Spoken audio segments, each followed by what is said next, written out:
melewati seluruh kaum muslimin Jumat yang berbahagia. Kita berjumpa lagi dalam rangka meneruskan cerita sejarah Syekh Subakir setelah ada beberapa bukti-bukti, diantaranya adalah ada makam, ada masjid, kemudian ada peninggalan-peninggalan, di antara adalah tumbal Syekh Subakir, biji-biji peninggalannya Syekh Subakir, dan tentu juga ada sumurnya Syekh Subakir. Itu bisa dilihat, tapi ini masih dalam. Kemudian Syekh Subakir kenapa berada di dusun Kediri? Di sini pasti ada beberapa pertemuan. Pertama kali setelah Syekh Subakir dari Persia, yaitu lewat pelabuhan Sedayu Lawas. Tapi lewat pelabuhan Sedayu Lawas pertama kali Syekh Subakir menginjak di bumi Jawa. Ini dia melihat keanehan cahaya yang bersinar, kemerahan. Terus di dalam kemerahan, sinar kemerahan itu ada sinar putih. Nah, sinar putih itulah kemudian Syekh Subakir penasaran ada apa di daerah Sedayu itu. Kemudian ternyata setelah dia melihat sinar merah dan sinar putih itu, akhirnya di dalam pertemuannya itu dia berwirid munajat kepada Allah Subhanahu wa Ta'ala pada waktu sinar merah itu. Ternyata di situ ditemui, kalau orang Jawa adalah semar atau sabdo balon. Di situ pertemuan itu berbicara mengenai tentang siapa sebenarnya dialog antara Syekh Subakir dengan Semar. Ternyata kalau dilihat dari sisilah keturunannya, ternyata Syekh Subakir itu sendiri itu juga nenek moyangnya juga berasal dari Jawa, keturunan Nabi Sis yang ada di Wigi sekarang. Makamnya Nabi Sis ada di Wigi, yaitu Kecamatan Grogong, Desa Widi, Kecamatan Grogong, Kabupaten Lamongan. Itu adalah makam Nabi Sis yang selama ini dicari pada zaman lembut. Nabi Sis adalah putra dari Nabi Adam alaihissalam yang asli keturunan dari orang Jawa atau orang Indonesia yang selama ini kita cari. Makamnya ada di Widi. Kemudian saya akan meneruskan masalah dialognya Syekh Subakir dengan Semar, yaitu pertemuan pertama kali, yaitu di Gunung Getiring, yaitu di Gunung Getiring, Keramat Allah. Itu dalam sejarah Imam Nawawi dan di dalam sejarah Kiai Nawawi Tuban, bahwa pertama kali Syekh Subakir menginjak di bumi Jawa itu yaitu di Gunung Getiring. Nah, kalau di sini adalah Desa Getiring, tetapi gunungnya ada di Gunung Getiring, Keramat Allah. Nah, mari monggo sekarang di Gunung Getiring, Keramat Allah. Di sana kita perlihatkan itu adalah Gunung Langgar. Di sana namanya adalah Gunung Langgar. Di sana ada gunung, sebenarnya ada musola Gunung Langgar. Ada musola tapi di atas gunung, terkenal dengan Gunung Langgar, atau sekarang menjadi dusun Langgarrejo. Nah, itu adalah gunungnya. Nah, kemudian yang sini mari kita ke gunung pertemuan Syekh Subakir dengan Semar pertama kali, yaitu di Gunung Getiring, Keramat Allah.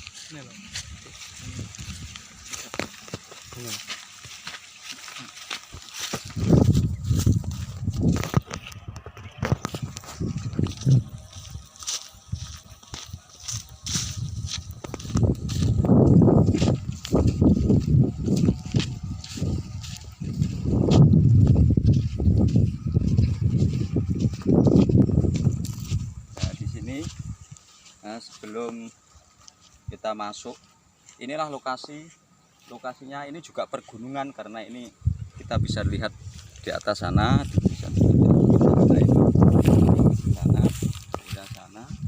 Nah, di situ ada gunung Manjuluk, tapi di sini pertemuannya yaitu namanya adalah pegunungan Getiring. Nah, area ini adalah area sekitar 15 meter persegi. 15 meter persegi ini energinya yang sangat kuat, dan ada 9 di tanah Jawa. Di seluruh tanah Jawa itu ada energi 9 yang paling besar. Pertama adalah di Banyuwangi, kemudian yang kedua adalah di Lamongan di bagian utara, yaitu di daerah Sedayu ini. Nah, inilah Getiring, keramat Getiring, keramat.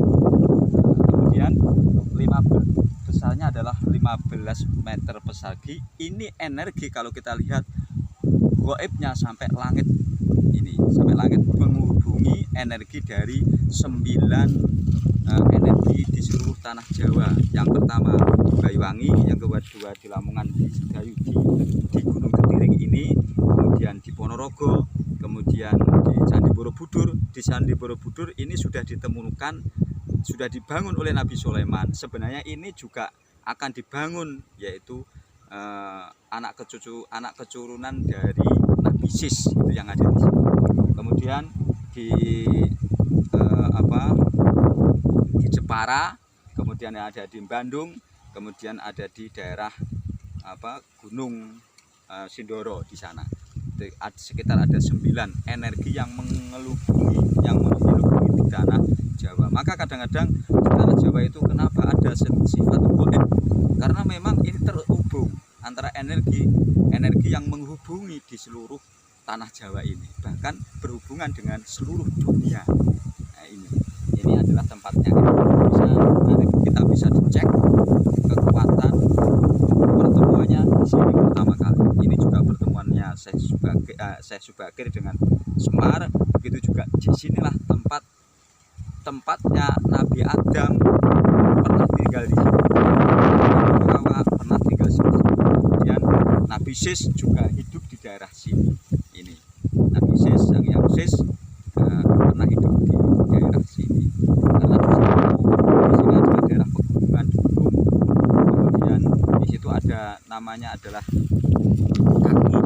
kakinya Nabi Adam di daerah Brondong. Nah, kita bisa lihat sana.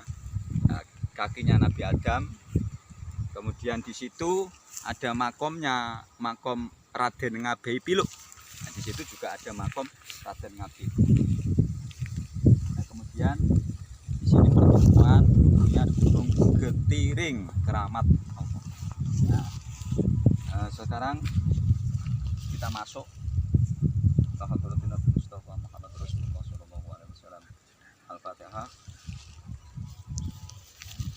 Khusyun ila ruhi Nabi Adam lan ibu Hawa Nabi Sis alaihissalam. Al-Fatihah. Mari kita sebelumnya ini karena kemarin juga ada yang diketahui tentang goib Semar. Kalau malam tanggal 13, tanggal 13, 14, 15 itu berpikiran di sini, kemudian kemudian ada cahaya yang begitu sampai ke langit, itu di daerah ini kegoibannya. Kemudian di sini juga akan hadir semuanya yang goib dari cucu Nabi Adam alaihissalam, yaitu begitu juga Nabi Sis alaihissalam, begitu juga termasuk Mbok Dewi Iklimah, Mbok Dewi Labuda, kemudian termasuk Habil dan Qabil, itu mewarisi cerita sejarah di tanah Jawa. Inilah tempatnya. Ini nanti bisa, ternyata di Jawa itu ada beberapa peninggalan yang sangat langka, yaitu pertemuannya Nabi Adam, perjalanan Nabi Adam di tanah Jawa, dan kemudian putra dari Nabi Adam, yaitu Nabi Sis yang ada di daerah sini. Ini adalah lokasi wilayahnya. Kemudian dia hidup juga di daerah Widi. Di situ juga ada makam Nabi Sis di sana. Kalau kita mau membuktikan, kalau terus aku mesti dihapus deh.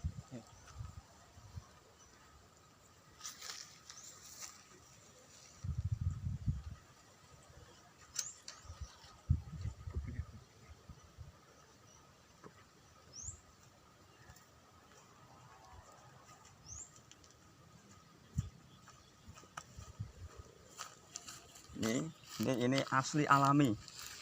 Ini asli alami, bukan energi. Dan di sini ini pusatnya kul. Pusatnya kul buntet ke orang Jawa.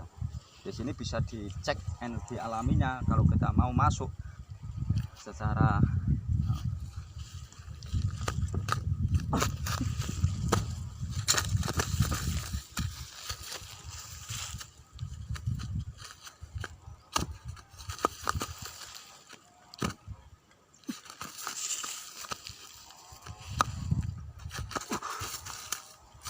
saya luar biasa.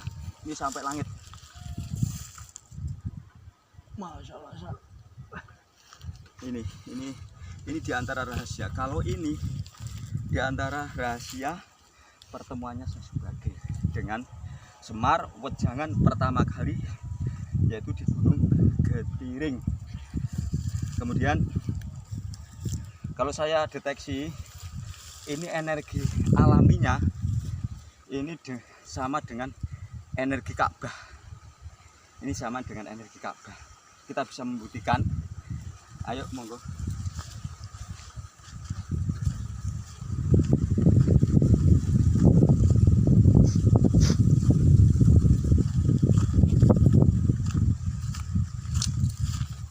Kita cek energi Ka'bah dari sana. Bisa menembus ini atau enggak? Energi Ka'bahnya. Energi Ka'bah dari sana. Energi Ka'bah kita cek. Energi Ka'bah tapi bisa nembus di sini enggak?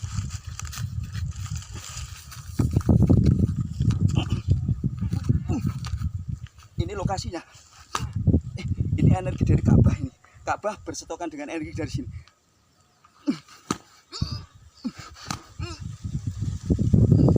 Nah, ini enggak.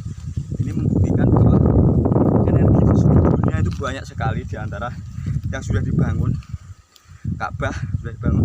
Ini yang belum dibangun, yaitu Gunung Getiring Allah. Pertama kali sebelum menumbali Sesubagai di seluruh tanah Jawa. Setelah dari sini Semar lari kepengen meminta rahasia, dikejar sampai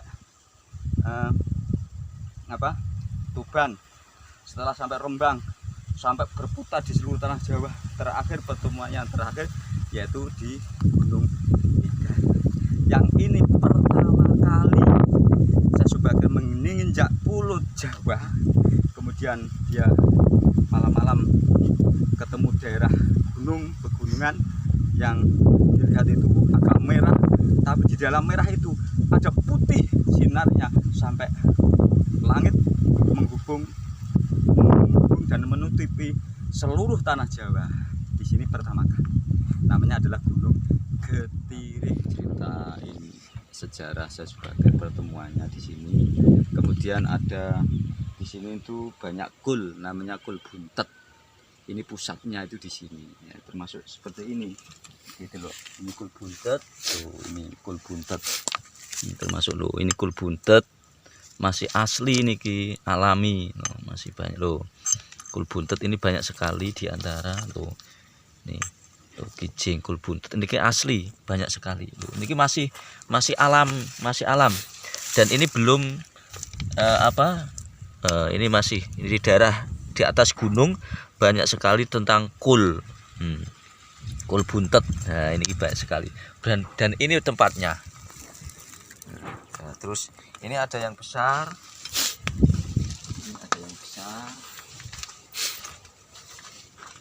oke nih, Ini ada raja kulnya. Ada raja kulnya, raja kul buntet. Ini bahkan orang bisa deteksi ini raja kul. Dah, tak anu nih awal sampai ini kita bisa mencoba di tempat kono. Bisa juga ini dites raja kul. Nah, ini bisa kul. Ini asli tempat saya coba tempat kul buntet. Saya akhiri ini tempat pertemuan Syekh Subagir dengan Semar pertama kali, yaitu di Gunung Getiring, Keramat Allah. Sebelum saya selesai, inilah sejarah awal di tanah Jawa dari keturunan Semar adalah keturunan dari zaman Lemuria. Dan ternyata di sini berdialog bahwa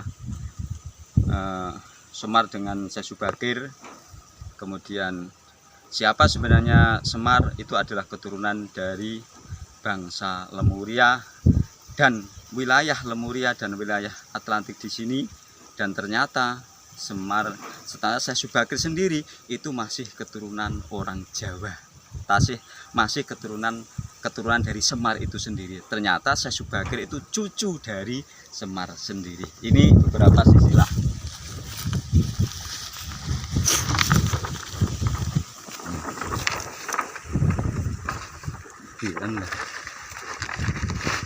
Oke, ini setelah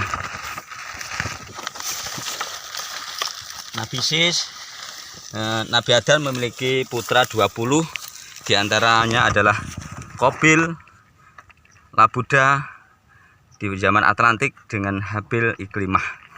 Kemudian Nabi Sis dari istri Amini ini memiliki putra Sang Yang Anwastama yang pertama, yang kedua ada Sang Yang Anwar, yang ketiga adalah Sang Yang Lemuria Tama, dan yang ketiga adalah Sang Yang Sunda Tama. Dari 4 keturunan ini, Sang Yang Anwas Tama ini memiliki Sang Yang Nuroso, Sang Yang Nurcahyo, Wenang Tunggal, Ismoyo, Wungkuhan, Semaratama, Sawastama, Dwi Pratama. Kemudian ini kawin dengan putra dari Dasnama, Suwita Dwi Pratama. Kemudian ada Ngalengko, Prasesno Bunda, Arimbi. Dari keturunan ini, kalau ini ada nenek moyang dari orang Jawa, yaitu Nabi Muhammad. Ini nenek moyangnya Nabi Muhammad keturunan Jawa, Ki Ageng Manyuro. Ini nenek moyang Nabi Muhammad keturunan Eyang Manyuro. Eyang Manyuro memiliki putra Mayang Seto. Mayang Seto kawin dengan Udi, keturunan dari Udana, yaitu Udi. Ini ternyata kawin dengan orang Jawa, keturunan Jawa. Berarti Nabi Muhammad adalah bisa keturunan Jawa. Makanya kadang-kadang kenapa Nabi Muhammad bertapa, itu tidak ada orang Arab bertapa, tapi kalau orang Jawa, budaya Jawa bertapa. Ini nenek moyang juga orang Jawa, bahwa Nabi Muhammad juga pernah nenek moyangnya ada dari Jawa, yaitu Udi, kawin dengan Mayang Seto orang Jawa, yaitu suku pada zaman suku Lemuria. Ini ada keturunan Lemuria yang musnah pada masa zaman Nabi Adam. Ini ada anak keturunannya Nabi Adam yang musnah. Di antara anak keturunan pertama ada, anak kedua musnah, anak yang ketiga musnah. Zaman Lemuria musnah, zaman Atlantik ini Lemuria ini sudah musnah.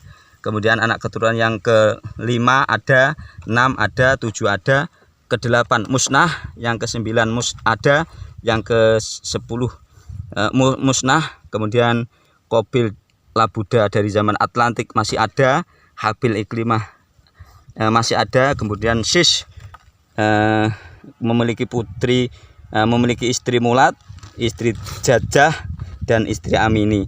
Ini zaman Lemuria masih ada keturunannya. Han, keturunan Lemuria musnah. Kemudian keturunan yang selanjutnya juga musnah. Ada musnah. Kemudian yang terkait Nur atau ini zaman Atlantik masih ada. Ada 10 keturunan Nabi Adam, anaknya itu 10 musnah dan 10 juga masih ada. Lah ini berkembang sampai seluruh dunia. Mulai dari Jawa, keturunan Nabi Isis, kemudian mengembang di seluruh dunia, termasuk nabi-nabi yang ada di dunia ini. Ini.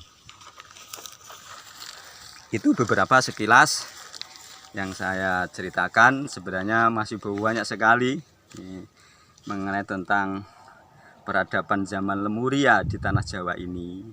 Kita cuma kurang penelitian, anak-anak cucu kita kurang penelitian, dan selama ini dibodohi terus sejarah itu. Dan kita sendiri tidak yakin dengan nenek moyang kita sendiri, karena selama ini adalah kita dibodohi terus oleh penjajah yang ingin menghancurkan peradaban kita. Mari kita semangat bahwa ternyata keturunan-keturunan orang Jawa dan orang Indonesia itu adalah keturunan-keturunan orang yang mulia, yaitu pada masa zaman Lemuria dan masa zaman Atlantis. Mudah-mudahan doa dari Nabi Adam, doa Nabi Ibrahim, Rabbi habli minas sholihin, itu ternyata sambung terus dari Nabi Adam sampai cucu kita dan anak-anak kita, bahkan sampai hari kiamat akan menjadi anak yang soleh, solehah. Amin, amin ya rabbal alamin. Cukup sekian dari kami, ada kekurangan kami mohon maaf yang sebesar-besarnya. Wassalamualaikum warahmatullahi wabarakatuh. Allahumma salli ala sayyidina Muhammad wa ashghilil zalimin bil zalimin. Allahumma salli ala sayyidina Muhammad wa ashghilil zalimin bil zalimin wa akhrijna